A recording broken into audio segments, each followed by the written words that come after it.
All right, guys, we are live with breaking news from Mike Garafolo. Shout out to him. The Chargers are retaining Michael Davis. So this is a fantastic day for the Chargers. Looks like Michael Davis is getting a 3-year deal to stay home. And then obviously we'll talk about the Corey Linsley news. But Tyler, this is a good day, man. Linsley and Michael Davis to start off free agency. I couldn't have imagined it starting off any better. No, this is perfect. I was a little worried this morning when they said Michael Davis, or Garafolo himself said that Michael Davis was going to find a contract elsewhere, upwards of potentially $10+ million. I think this is a great deal for the Chargers. It's likely going to be cheaper than what he would cost next year if he had another really good season. So I think they're going to get decent value out of this. And, he's probably, it's kind of betting on himself, a nice 3-year deal. He plays like he's expected to play as he gets better, and he makes more money after the 3-year deal is up. And then, of course, you get Linsley for the next 5 years, which means you are tied to Herbert for his entire rookie contract and then some. And I love it. I think this is a great start to free agency. Retaining at least one of your top 2 most priority free agents, and then, of course, getting the priority free agent from the Packers. So couldn't have done it much better. Waiting on a couple more pieces of news. Looks like Rayshon Jenkins is gone, but yeah, we'll see. Yeah, we'll have to see. So Alex is going to join us in a minute. So right now, just me and Tyler. But wanted to point this out from Warren Sharp. Worst to first for Justin Herbert. He says, Chargers 2020 center Dan Feedy allowed the most hurries, 24, and pressures, 33 of any center in the league last year. New center Corey Linsley allowed the fewest hurries with 1 and pressures 4 of any center in the league. So they literally are going from the worst center in the league to the best center in the league.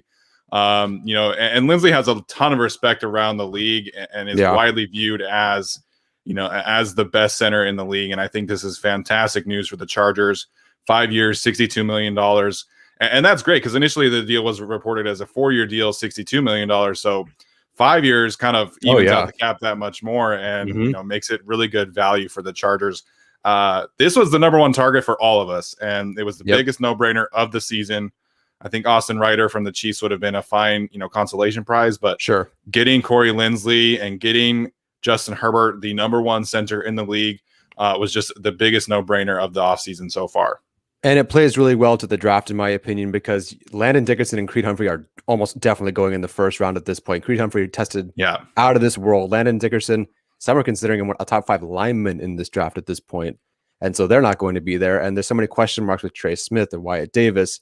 Do you want Deontay Brown? No. So having your center, your interior guy figured out so you can either take your tackle at 13 or take a better tackle prospect in the second round or whatever, I think is great. I think it really plays to the strength of this draft.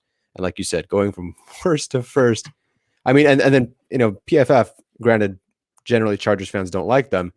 I mean, they grade him as a better run blocker than a pass blocker. He only gave it 4 pressures last season. So I'm excited for him to do everything. And, if they take Slater and put him at guard, they take Elijah Vera Tucker, put him at guard next season or this season.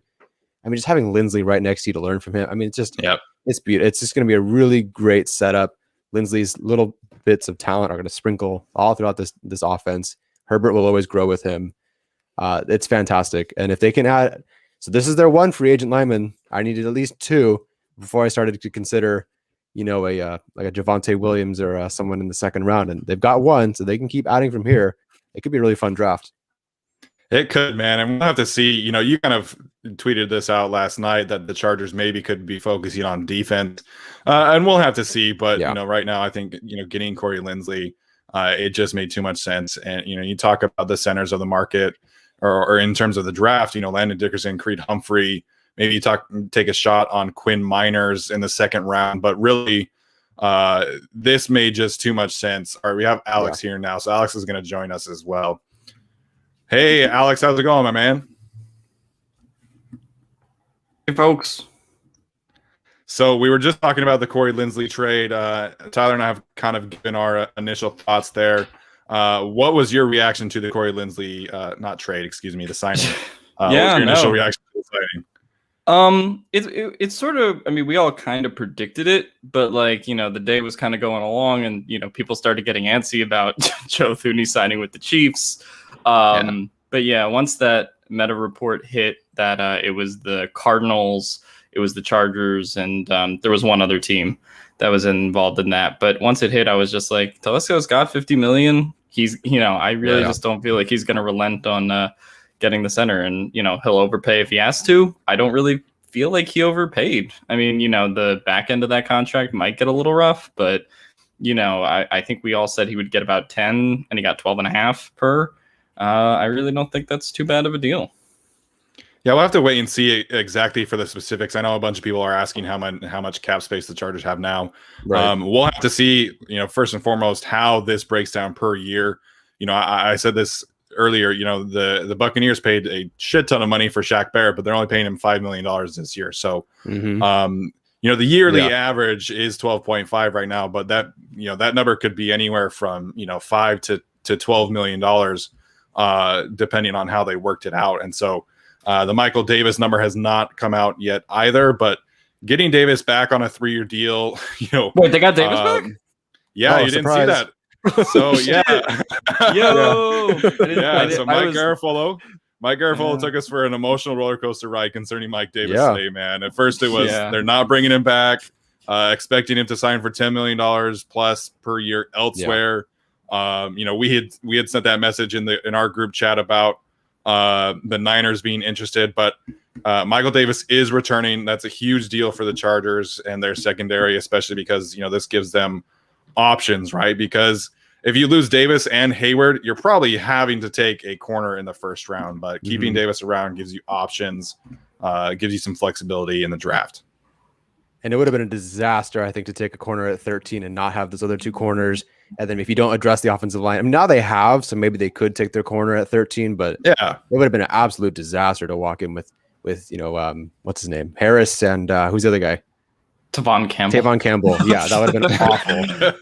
So the fact that they don't have that yet is great. I'm going to assume right now that Davis is making, let's just say 10 million. That seems slightly over or slightly under. I think 10 million is a decent number to work with. So the Chargers have plenty of space to do more work.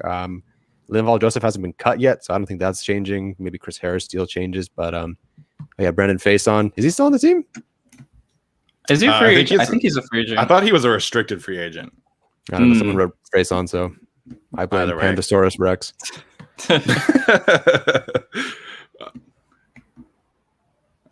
Still no numbers on the Michael Davis thing, but I think this is just it's such a good for the Chargers to come back. 6'2" corners that can keep up with Tyreek Hill and Stephon Diggs. They don't grow on trees, man. And I think you can debate all you want if he's worth $10 million. We'll have to see. Maybe he gets 3 for like a 28-year deal or something like that. But there was a legitimate argument if Michael Davis was the most important Chargers free agent over Hunter Henry, and I think that is a fair assessment. Yeah, and I said for a while thought he was the most important. We'll see what happens with Hunter Henry as he looms in the background.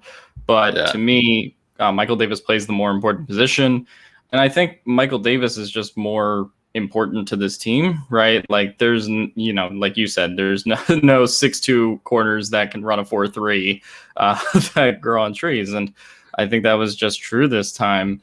It would be one thing if, Staley didn't view him as a scheme fit, but like when that was, people were talking about like, Staley doesn't view him as a fit or whatever. I'm like, how the fuck is a 6'2" corner that can run a 4.3 and has gotten better every single year? Not, a part of this defense, right? Casey Hayward, like totally understandable why they didn't think, he was necessary. Sure. But Michael Davis, I mean, he's gotten better every year. So if you're paying him $10 million and in a couple of years he's going to be worth 13 or 14, you're getting him at a discount. And I'm not saying Michael Davis is going to become a top 10 corner in the league or something, but he's still a solid guy that clearly a lot of other teams were interested in, which raised his price point. But, there are reasons for that. Right. Can't wait to see what it is. Let's see. I don't know. I'm just kind of Googling stuff right now. Oh, it's still set. So the Garafolo, he did say that there was a handful of teams interested in him, and it makes a lot of sense because, those kind of corners, they just, like your choices specifically in this cornerback market this year is like, okay, are you taking a chance on Richard Sherman or Casey Hayward, obviously, or Patrick Peterson, who are older, or you take a shot on Michael Davis, and you're potentially getting, like Alex is saying, somebody on the rise, somebody that hasn't really gotten to his ceiling yet.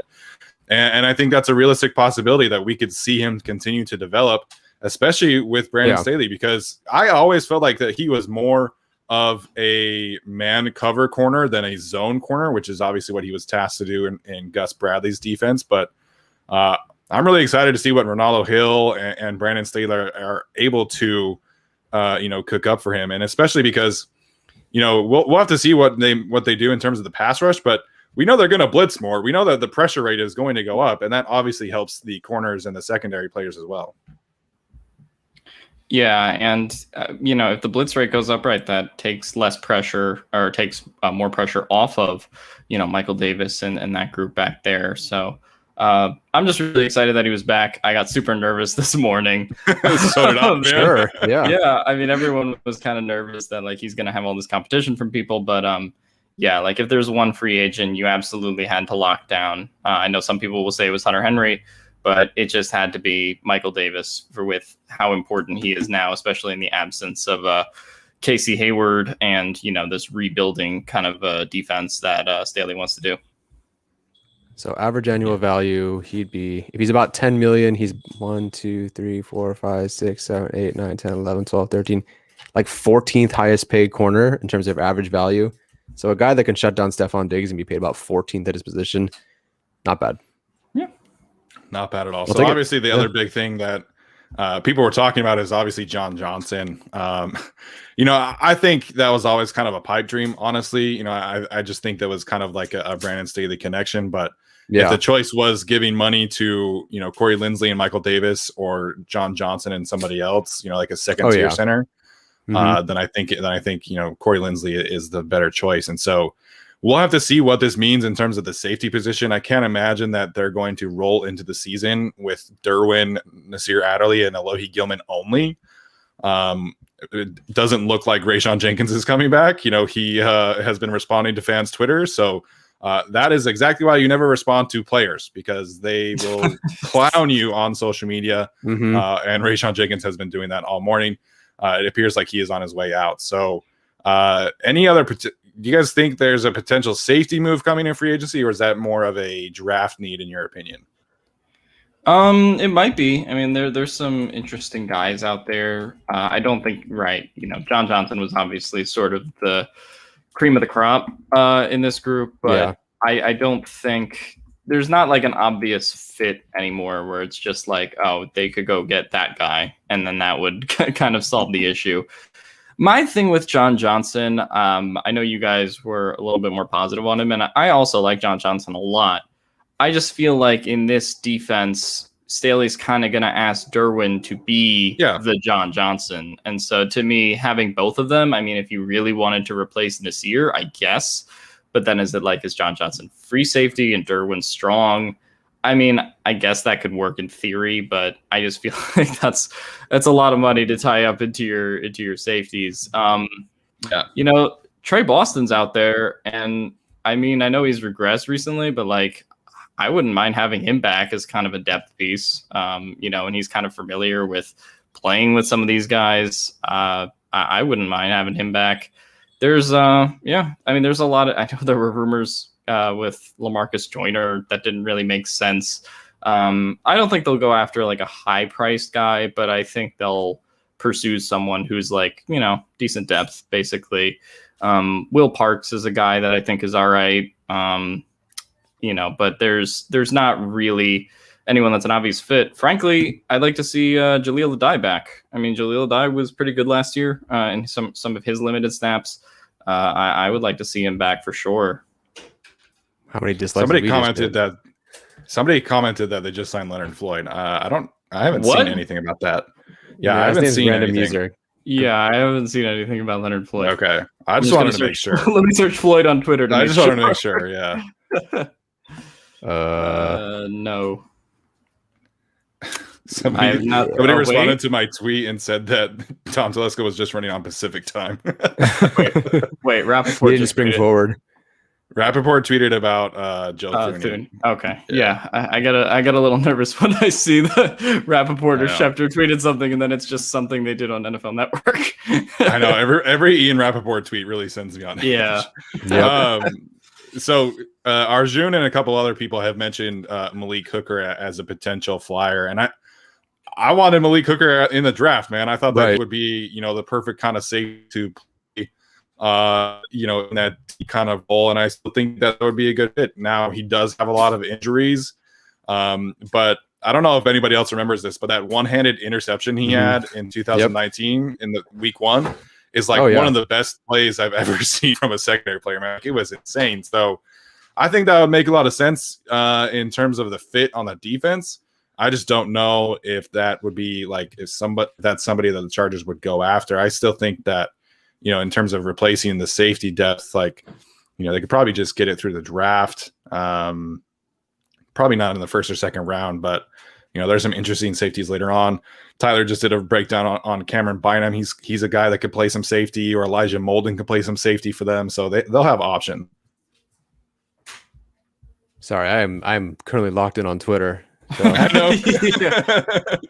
Yeah, it's just Rappaport. It's just Rappaport tweeting his propaganda on NFL Network. It's nothing nothing important. Yeah, it's just his videos that he's doing now. I guess, what did you guys think of the Joe Thuney signing in Kansas City? That's crazy, man.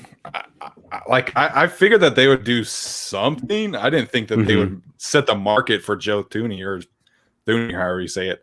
I was thinking maybe like a Kelvin Beachum, like maybe Alejandro Villanueva. Yeah. But I didn't think that they would go all the way in on Joe Thuney. Yeah. Yeah. I mean, so he's playing left guard for them. Did they have a left guard issue? Like, was he gone? I know their center and 2 tackles are gone. Kaleki Osemele was their left guard. Right. Didn't he take over for Duvernay Tardif when he opted out, right? Yeah, I think so. I mean, it's fine. Go for it. Oh, no, I was just going to say, they still kind of have to figure out, what they're going to do at left and right tackle. But I honestly have never thought that the situation with the offensive line was that bad for them. I mean, I know people talked about it Me neither. Super Bowl. Yeah. They got Lucas Niang, who's basically probably going to replace Eric Fisher, and they like him a lot. And they really just have to figure out Mitchell Schwartz, what they're going to do there, which is important. But I don't think it's unsolvable between now and the draft. So Mike Garafolo just tweeted out that Michael Davis is getting $15 million guaranteed. So that's a really good deal for him, especially as a former undrafted free agent. I imagine that means his total. It's probably like his total probably number is going to be like, I was going to say like 28, 30, maybe 31, kind of up there. I think that's a really good deal for both sides. Works for me. I can't wait for Joe Thuney to be paid, $16 million a year to block Jerry Tillery. Yeah. Well, what's interesting there too is that like the guards in the interior were not the problem in the Super Bowl. The problem was that they couldn't block Shaq Barrett and JPP because their tackles were all hurt.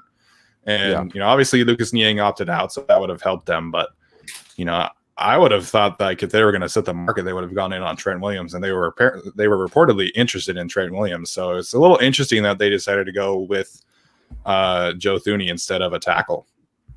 Man, imagine if the Chargers decide to go with Trent Williams and Corey Linsley or something like that. That'd be crazy. But I think the Niners are probably going to re-sign Trent Williams. It seems like that's been leaning the whole day. But I don't know. I'm curious to see what they do with the rest of free agency and the guys that are available, primarily in the just the guards and tackles. I don't. We've heard a lot about Alejandro Villanueva throughout the kind of off season before this point. I don't know, where he's going to sign. I'm also curious because we've really only seen the Corey Linsley and Michael Davis deals that were 3 years and 5 years. I'm curious to see if there's going to be any guys that are sort of 1 year deals that Telesco brings in. And that'd be interesting for a cornerback.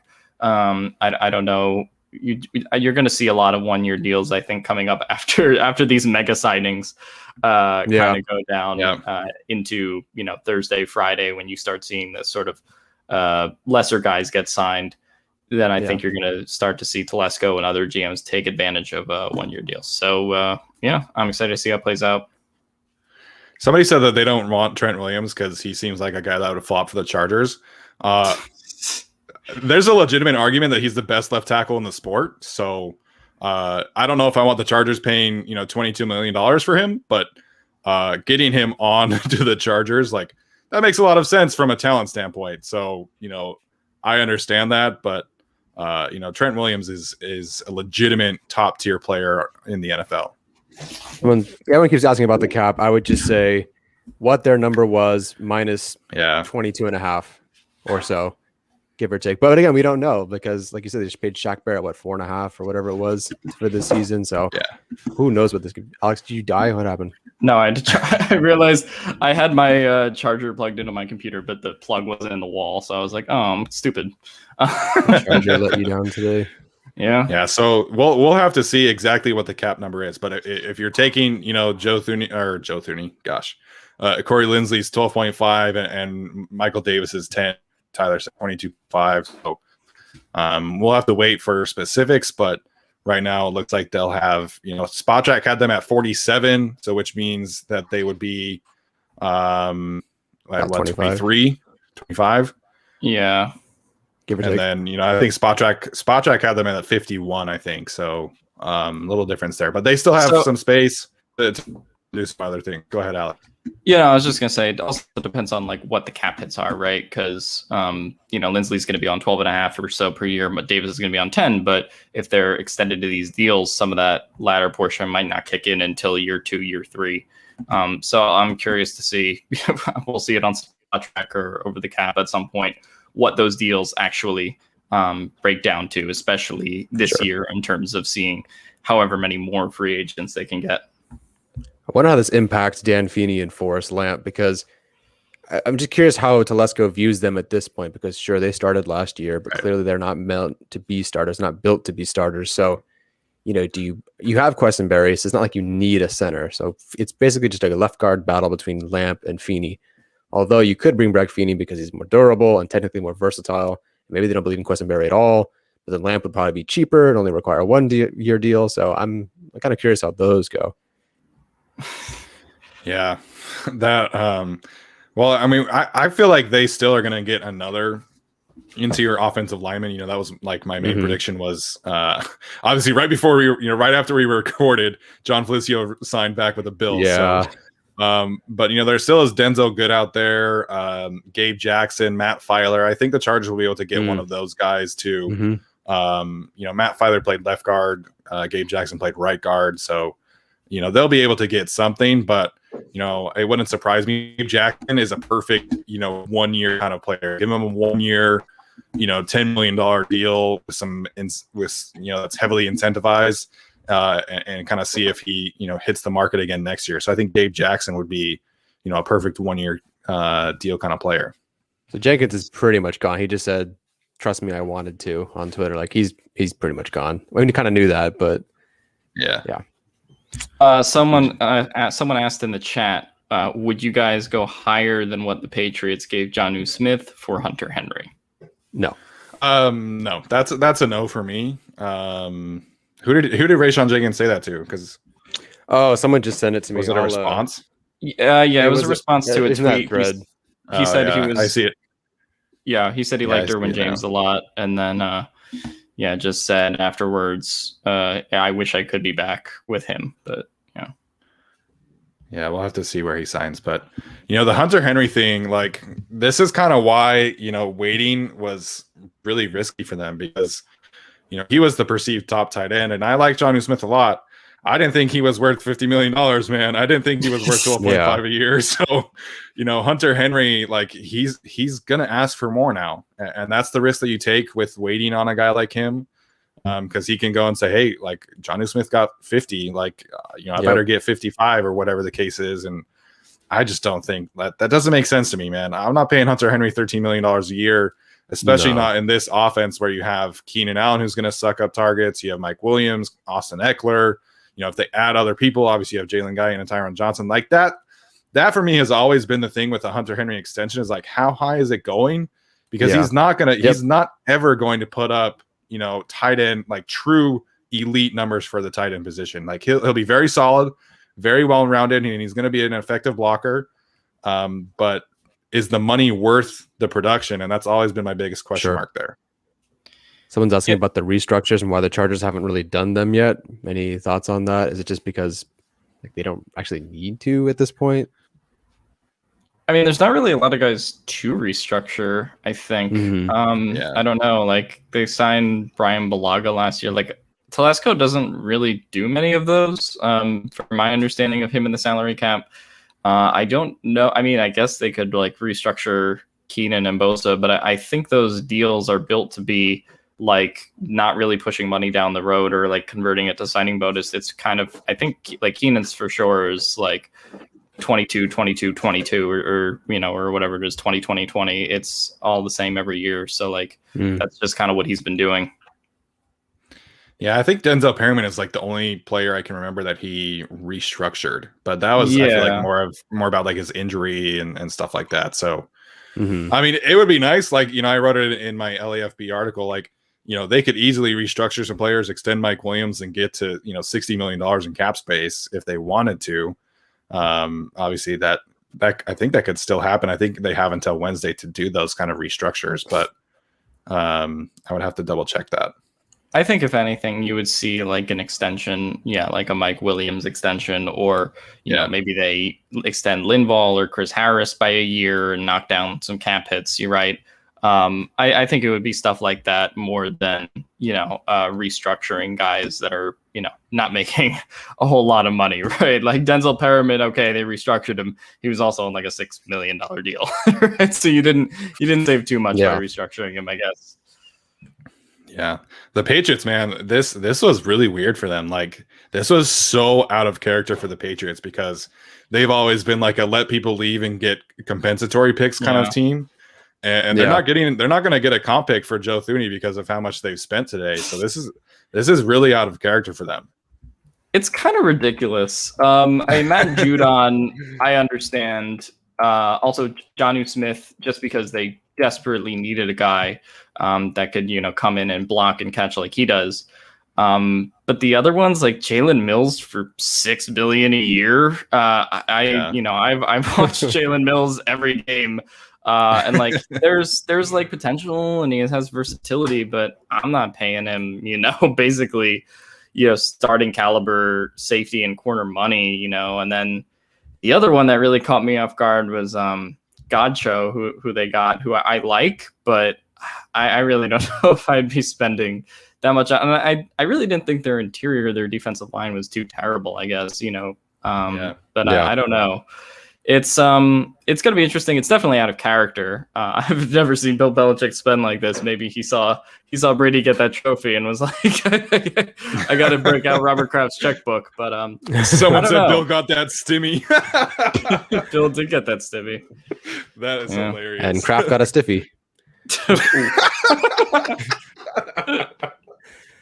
Oh man, that was good. That was funny. Gerald Everett is leaving the Rams, in case anyone's wondering. We kind of knew that, but Jordan Rodriguez says some Everett news might be coming soon.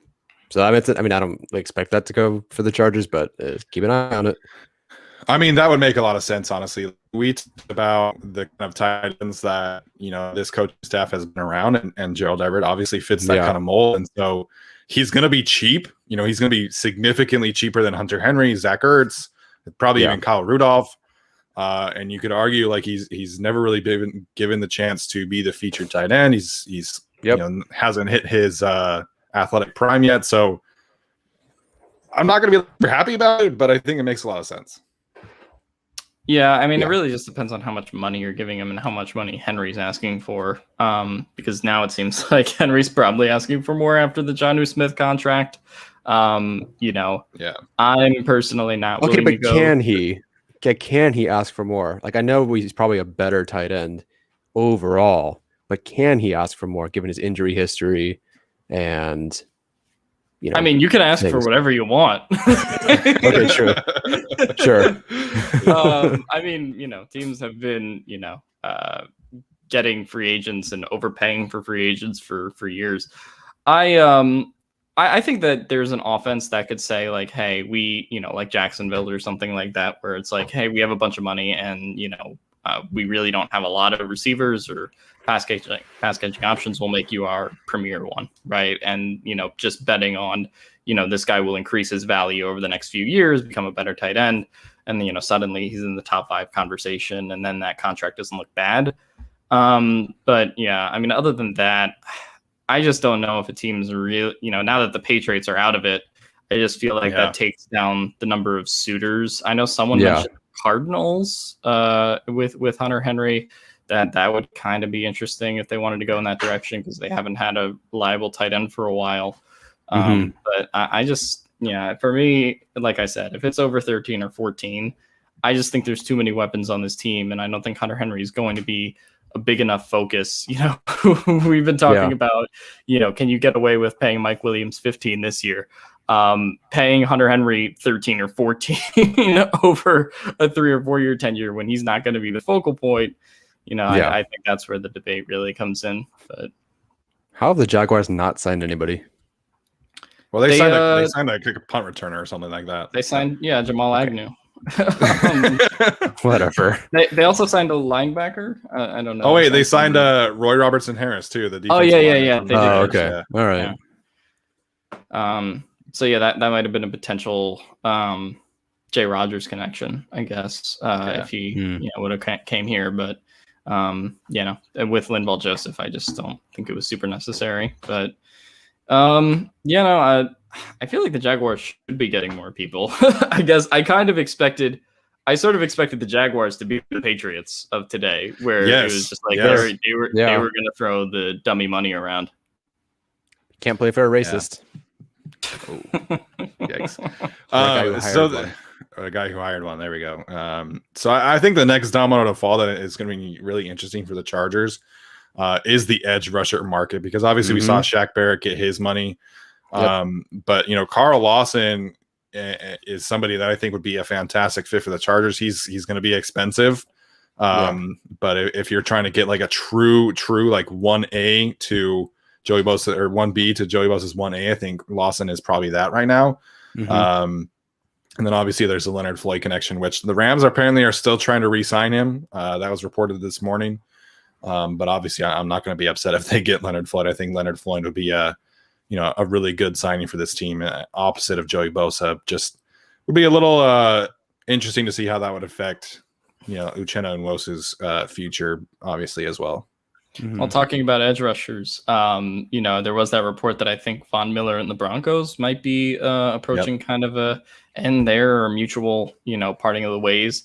To me, more so than Leonard Floyd, I kind of think that one makes a lot of sense. Given obviously Staley connection, given his connection, to playing the Chargers twice a year. And I really don't know if he would be like super expensive, given the injury he's coming off of. And that always has the chance to go bad. But to me, Von Miller, if you want to take a chance on kind of the upside and, putting Von Miller's, potential for him to have 1 or 2 more years left in the tank next to Joey Bosa, I put that out on Twitter, but I really would not mind that at all. Yeah, I would. I mean, I was going to put money on Johnson signing, so I guess I won't say that. But I would put some money on Floyd or Miller, especially if they both depart, obviously. Showing up in the Chargers uniform next season, because that connection is really strong. Yeah, I think Leonard Floyd would be a very good value signing for them, but if you're facing the Chargers and you're going up against Von Miller and Joey Bosa, like who are you double teaming? Like, right. The possibilities there, it's very similar to like what we were talking about with John Johnson, Derwin James, right? You have Von Miller and Joey Bosa, like good luck blocking those two, man. Someone said, so does this mean Mike Williams is for sure staying, or can Telesco cut that and get $15 million if he needs it for somebody else? I mean, I'm pretty sure Mike Williams is staying. I think the only way Mike Williams would go if it was a trade, or like an Orlando Brown scenario or something like that. Yeah, a couple of people asked about Orlando Brown earlier, so I guess we could talk about that now. I personally don't think it's going to happen. It just doesn't really feel like, again, the Telesco way is not to make an aggressive trade for a left tackle. And there's been some really conflicting reports as to what the Ravens would require. Ian Rappaport said that they would want a haul of picks. Somebody else a couple of days ago, I think it was Albert Breer, said that maybe a couple twos would get the job done. I don't know, man. I think Orlando Brown is a fantastic young player, but until we know what the scheme is, I think that's the biggest thing, right? Because if they are doing like a lot of Kyle Shanahan stuff, then he's not a great fit for that. His athleticism it's not a Trent Williams kind of player. So, I think until we know about the fit in terms of the scheme, then we can't really say yes or no for Orlando Brown right now. Yeah, and someone also asked in the chat, do we know the years and money on Davis yet? No, we don't. We know it's going to be 3 years, 15 guaranteed. We don't know the per average. Yeah. Come on, just waiting for some more news. Obviously exciting. No, I'm surprised the total number for Davis hasn't come out yet, because the total number for Linsley came out like 2 or 3 minutes after the news broke. Yeah, I mean, it might have just been that Davis deal was getting negotiated for a while, and then Linsley deal just kind of happened today. He was like, "Hey, give me the 5th year and give me $12 million, and I'll be there." And that's what really seemed like the negotiation was, because the Cardinals were kind of in on him, and he was trying to get the Cardinals to go to 10.5, and here comes Big Dick Telesco swinging in for 12.5 per. So yeah, that's it's interesting. How that whole just deal played out. And somebody asked about Patrick Peterson playing safety. It's not really something I'm interested in, honestly. I'm so nervous. I think some people were comparing him to what Charles Woodson did, going to Green Bay and switching to safety. We haven't really seen anybody else do that kind of thing and do it so well. So I'm just not super interested in that. Trevor Black mentioned wish list one more interior offensive lineman and Troy Hill. I think Troy Hill would be a really fantastic signing for them. Somebody that can do a lot of different things. Again, gives them some flexibility. Then you don't absolutely have to take a cornerback in the second round. Although they did meet with Asante Samuel Jr. for the second time, which him in the second round, man, that would be amazing. I love Asante Samuel Jr. That would be amazing. Someone else said Trayvon Moehrig in the second. Well, probably in the second round. I'm assuming he's probably going to go earlier than that, but I would love him in the second round as well.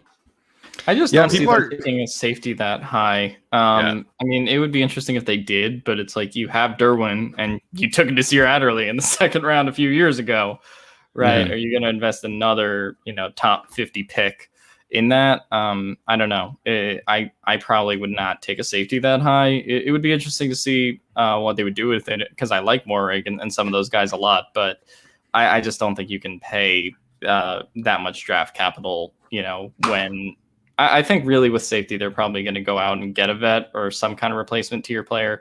But I really do believe in Nasir. I think that they're trying and play that out. Why? I mean, well, if you want to play devil's advocate with Nasir, I mean, he does have potential. He was just bad last year, right? If he has a new defensive coordinator and all that, maybe he could turn it around. But I'm going to tell my professors that I have potential. I just did really bad last year. So, he could turn it around, man. And playing in a too high scheme should be much easier for him. And whoever they play at safety, honestly, but it was tough last year at times, and really he showed some good moments in terms of a tackler, but then you watch like the Denver game, and it was just really bad. Just his understanding of taking angles, and again, the Cincinnati game was another one that really kind of stood out in a bad way. So I don't know. That's going to be interesting. Trayvon Moehrig, getting back to him, I think he probably is the best safety in the class. I think most people kind of have that as a consensus.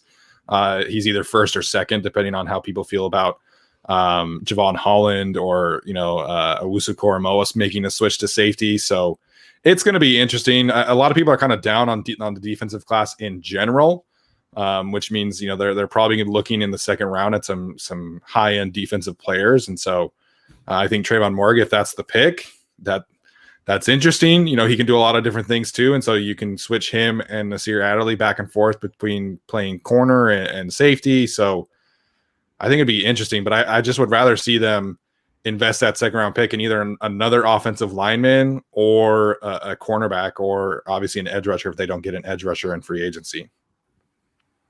I'm Googling something. Leave me alone.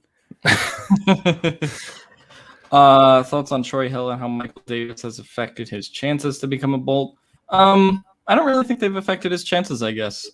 He could still be a Charger. I mean, they need another cornerback for this year, whether that's going to be in the draft, whether that's going to be in free agency.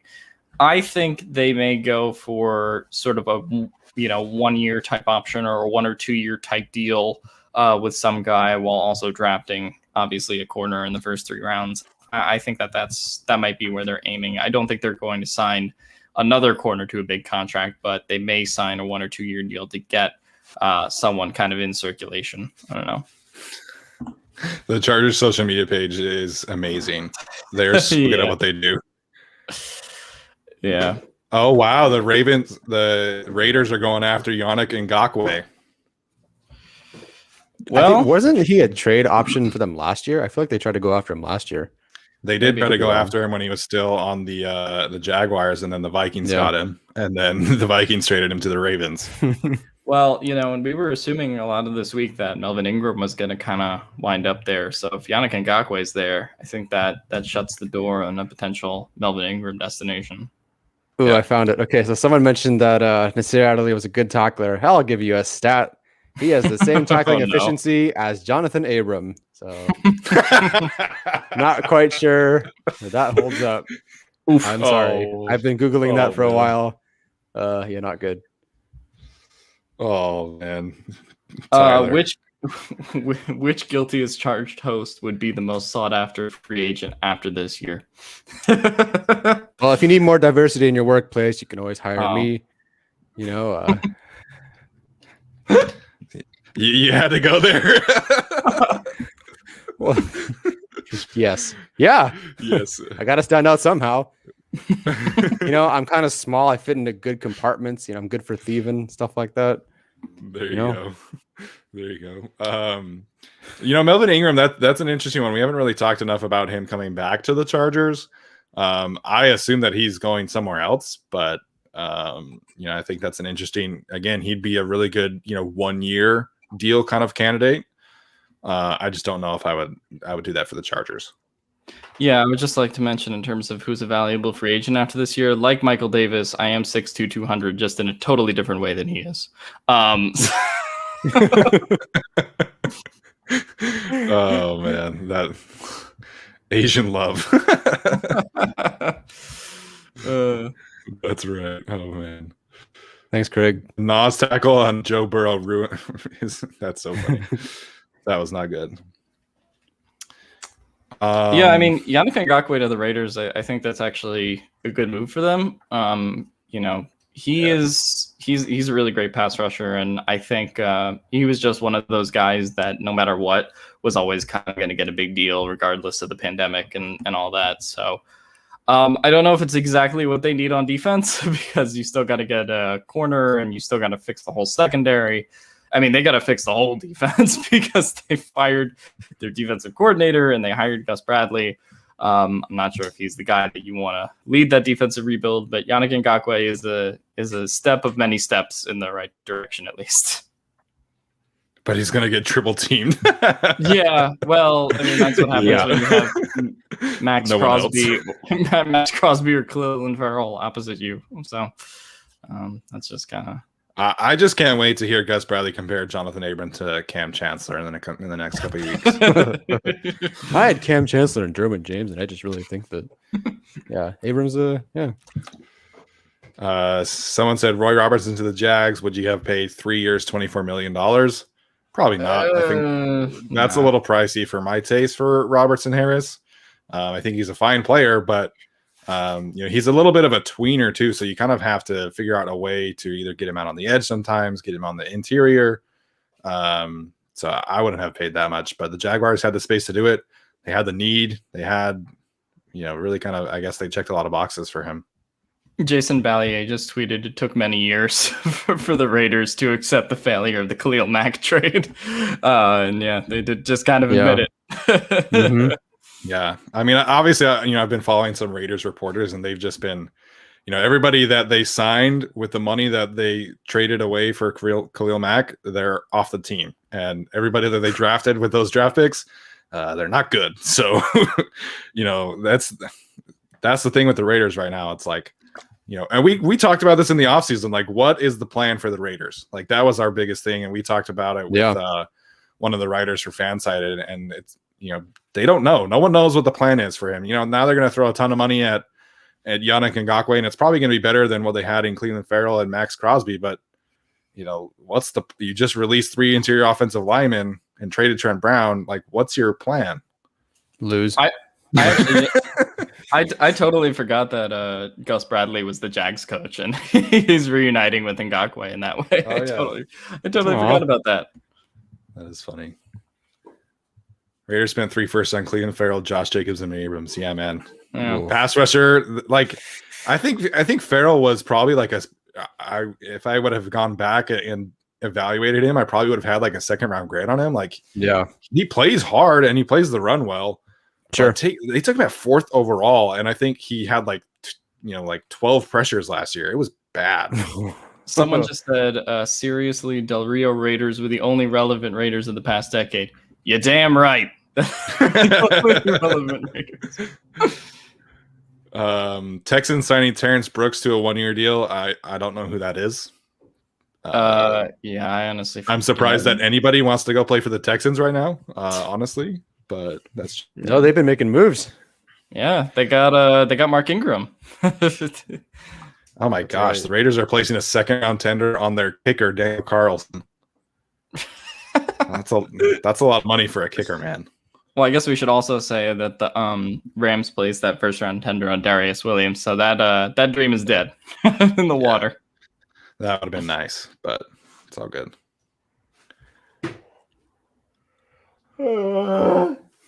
Okay, nothing else is happening.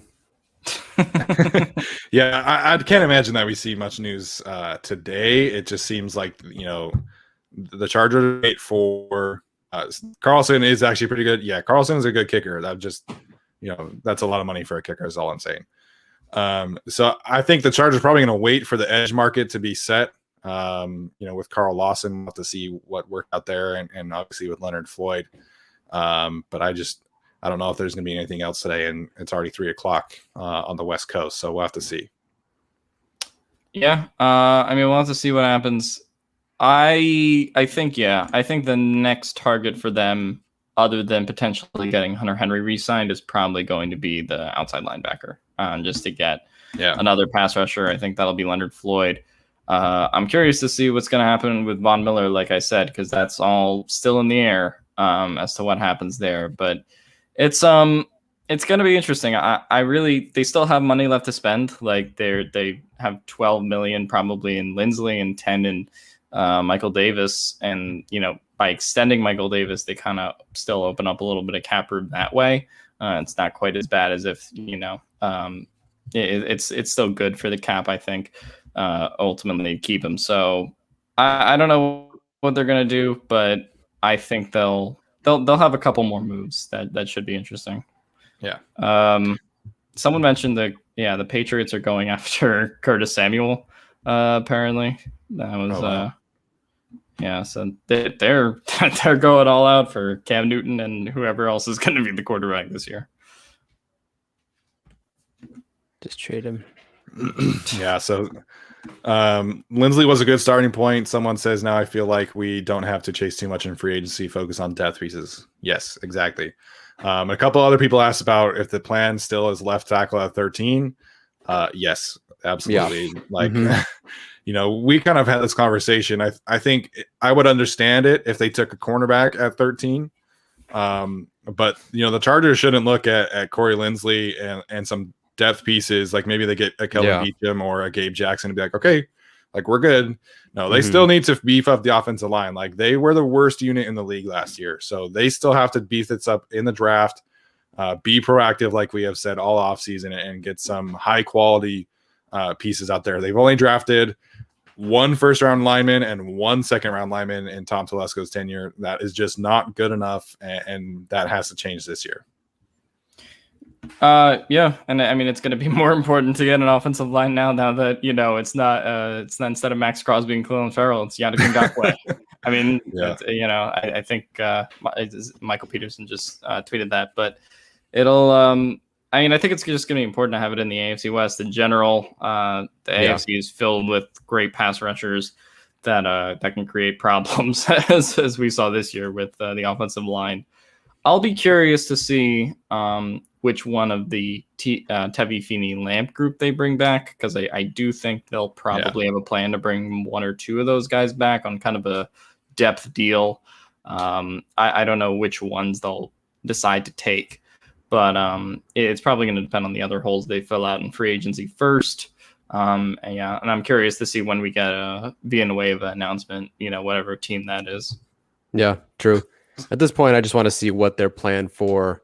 I want to see what Staley's plan is, or Tom Telesco's plan is, because they could try to ring chase this year, but that's not a really good option. So I'm just curious if at this point they feel comfortable with a couple more depth signings and just build again next year, championship next year, or what, or if they're going to go for it. So that's it. That's all I'm. Who's that? Who just told me? Rogue Tiefling. I'll update my tweet. Thanks. Someone said Michael Davis at left tackle. Great get off. Yeah, he's fast. He's got some good mobility. Yeah, good size too.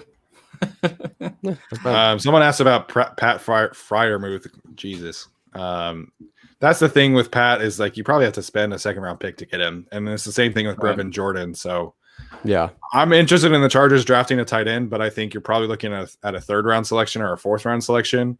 Tommy Tremble, I think, is probably my favorite of that group, and then I think Kenny Yeboah probably would be second behind him.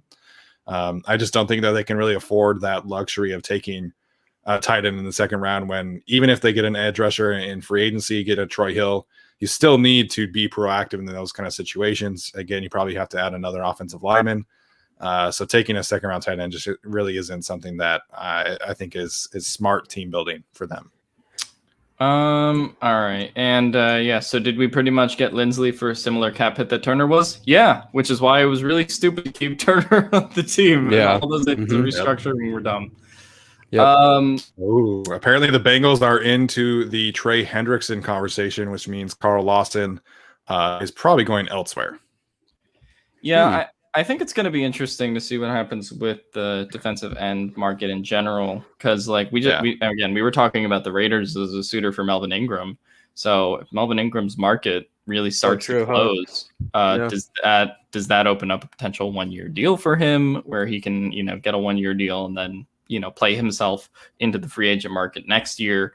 That was something I think we briefly mentioned maybe during the end of the season ish, but I wouldn't be surprised if they brought him back on kind of a 1-year deal that, just you don't have to go get that Leonard Floyd guy this year. You can wait another year for it. And you probably don't have to spend as much money on Melvin Ingram as a Leonard Floyd or someone like that. But obviously, I think the preference should be going out and getting a really great defensive end to pair with Joey Bosa. I just don't know that's what they're going to do. Yeah. So Arjun made a great point. The Packers essentially chose the same exact contract for Aaron Jones over Corey Linsley. That's just, it's not smart team building, man, especially when you have an aging quarterback. It's, you can find an Aaron Jones. Hell, they took him in the 4th round or whatever. And you could have had Corey Linsley for that exact same price. It's just, you could have I know a lot of Packers fans, and they are all upset about the way that the Packers did that. You could have also taken like a better running back in the 2nd round and not taken, A.J. Dillon, which is what they decided to do. That whole draft, man, I think that probably will end up as like one of the most confusing drafts I've ever seen, because they had Aaron Rodgers and they took his replacement in the 1st round. They had Aaron Jones and Jamal Williams, and they took a running back in the 2nd round. They took a tight end in the 3rd round, and then Robert Tonyan had like 12 touchdowns or whatever. So your first 3 picks in that draft are useless for the next 4 or 5 years. Like, it's just, it makes no sense to me. Someone said Njoku to LA, and I don't think that's something we've talked about a lot as a tight end replacement. I don't buy him as a TE1 personally. I think he's a really great guy to have as your TE2, right? Behind Austin Hooper or, behind whoever's playing the primary role, but he still does kind of have a drop problem. And I just don't think he's that great of a blocker to the point where I'm going to make him TE1. Now, he would be cheaper, but I don't know. Like, out of all the options that are still on the market, like Zach Ertz and Kyle Rudolph and all that, I'd probably rather have those guys. Yeah, I would as well. But I will say, like, if I'm choosing between Gerald Everett and Njoku, I'm taking Njoku. Like if that's the route, like if they're going like full on cheap tight end, then I think Njoku. Right. No, Njoku is better than Parham. I'm not saying that Njoku is better than Parham. I think people, like we talked about, they're a little too high on Donald Parham right now. I think he's still very early in his developmental stage, and he had 10 catches last year. And I know that he's very tall and very fast, but pump the brakes on Donald Parham, please. I feel bad for Gerald Everett. What did he ever do to deserve the violence that we give him on the show? I mean, we really do give him much, and I don't think it's. But yeah, I just don't think he can be a TE1. But I think it's just going to be interesting to see how the whole tight end market plays out. Henry's probably going to be the big one to drop next after Jonnu Smith, and I don't know.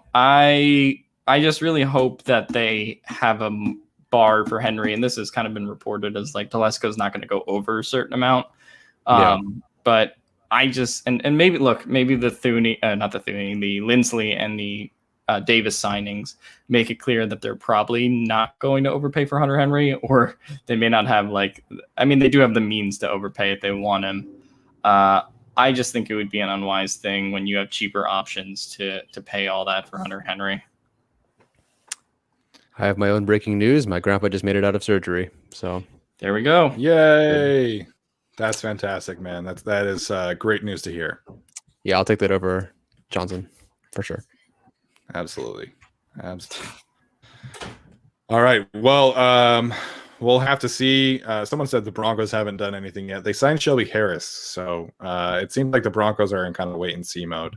In general. That's also what Benjamin Albright said. So.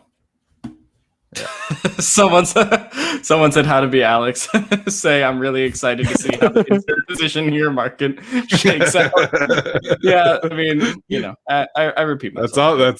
It's the go-to statement right now. It's the go-to statement right now. Yeah. Michael Davis appreciator. There we go.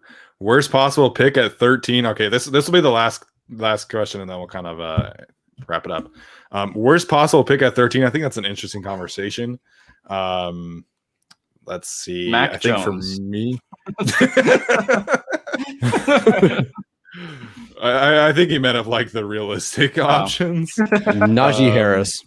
Najee, I mean, I like Travis him, Etienne. Yeah. Who they had taking punts at his pro day. Shaq punts. Oh man.